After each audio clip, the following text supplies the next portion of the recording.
So, have you ever really thought about what it takes to build a city completely from scratch? Not just a village, but a real city. The kind of place that ends up defining an entire civilization. Well, today, we're jumping right into that. Because we're going to explore the world's very first, and maybe most epic, experiment in city living, ancient Mesopotamia. And get this, for 3,000 years, that's longer than the entire Roman Empire and all of modern history put together, the cities on the plains of the Tigris and Euphrates rivers were the most advanced places on the planet. This wasn't some quick flash in the pan. This was an urban revolution that lasted for millennia and fundamentally changed what it means to be human. It's just a massive question, isn't it? I mean, how do you get thousands of people to agree to live packed together, to organize themselves, and to build something that's going to last for not just their lifetime, but for centuries to come? That is the exact puzzle we're going to unpack today. To even begin to understand this urban explosion, we've got to start with the land itself. You know, this wasn't some overnight success story. It was a long, slow burn of a process, deeply connected to the unique and kind of weird geography of Mesopotamia. Right. So to get how this all started, we have to look at the environment, the Mesopotamian plain. Well, it was a land of wild extremes. It was a place that offered incredible rewards, but also came with constant, and I mean constant danger. Here was the deal. The rivers made the land unbelievably fertile. You could grow massive amounts of food, way more than you needed.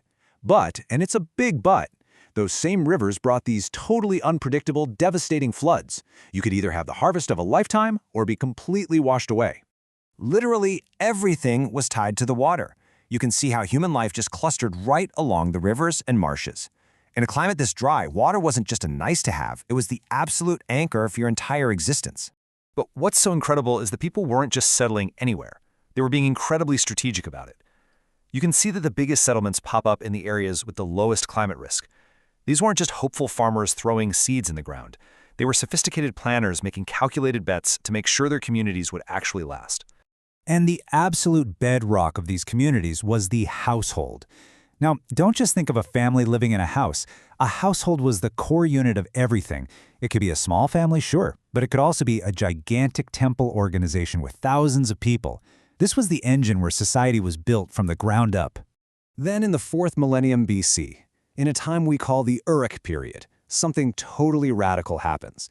The entire way people had been living on the land for generations, it just got completely turned on its head. To give you a sense of scale here, by 3100 BC, the city of Uruk had just exploded.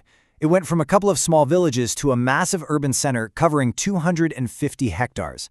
That's roughly the size of the entire historic city center of Paris or London. It was absolutely unprecedented. And this wasn't just Uruk growing, it was a mass movement of people. All across the plains, villagers packed up and left their fields, nomads settled down, and the countryside basically started to empty out. Everyone, it seemed, was flocking to these new, gigantic urban hubs. Society was fundamentally rewiring itself around the city. So what on earth could possibly cause a transformation that dramatic? I mean, what makes a city so irresistible that people would just abandon a way of life that had worked for their families for generations? Well, it seems to have been this powerful mix of things, all feeding into each other. The cities were becoming magnets for trade, creating jobs and opportunity. But as they got bigger, they started fighting, which made the safety of a walled city look pretty good. And maybe the biggest pull of all was ideology. These cities were seen as the literal homes of the gods. Okay, so you've got these huge populations all living together. How in the world were they organized? Let's take a look inside one of these ancient cities, because their structure was this fascinating blend of grassroots, organic growth, and very deliberate central planning. You can think of it like this. Cities had 2 levels. At the very bottom, you had neighborhoods. These grew organically, from the ground up. They were tight-knit communities where people knew each other and managed their own local stuff, like keeping the little alleyways clear. But then, layered on top of that, you had districts. These were bigger administrative areas created by the temple or the palace for managing things like taxes and maintaining the city's main streets. And this quote just nails where real power came from. Even something as grand as kingship, with all its divine authority, it didn't just appear out of thin air. It grew out of the complex, messy, day-to-day relationships between the households and neighborhoods that made up the city. Power actually grew from the social fabric itself. Now, at the absolute center of all this organization was the temple. And we're not just talking about a place to go worship. The temple was the city's main institution. It was a massive economic powerhouse, a huge landowner, a major employer. It was the central node that organized huge projects like digging canals. And beyond all that practical stuff, the temple was the city's symbolic heart. Physically, it towered over everything, usually built up on a high platform. It was the physical manifestation of the god's authority on earth, and it was pretty much the only institution powerful enough to unite thousands of different households under one shared purpose. Okay, so this brings us to our final, and maybe the most important question of all.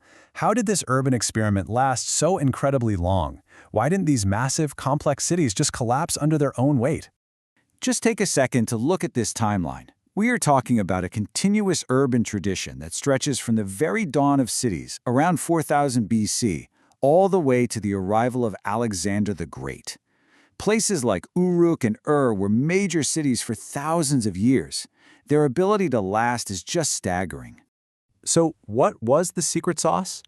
The key to their survival is actually pretty profound. They lasted because they evolved from being just settlements into something much, much more.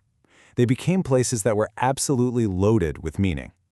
This quote really gets to the heart of it. A city wasn't just a place to work or a safe place to sleep. Its very identity got woven together with the stories of legendary kings, with major historical events, and most importantly, with the patron gods who were believed to actually live there. People would go to incredible lengths to keep these cities going, even when the rivers moved or the climate changed. Why? Because this was where their ancestors were buried, often right under the floors of their own homes. This was the home of their city's god. To abandon the city would mean abandoning your gods and your ancestors. It was just unthinkable. And that really leaves us with a thought for today. The world's first cities lasted for millennia because they were infused with this incredibly powerful sense of sacred, ancestral identity. So it kind of begs the question, right? What gives our own cities meaning? And is that meaning powerful enough to help them endure for the next 3,000 years?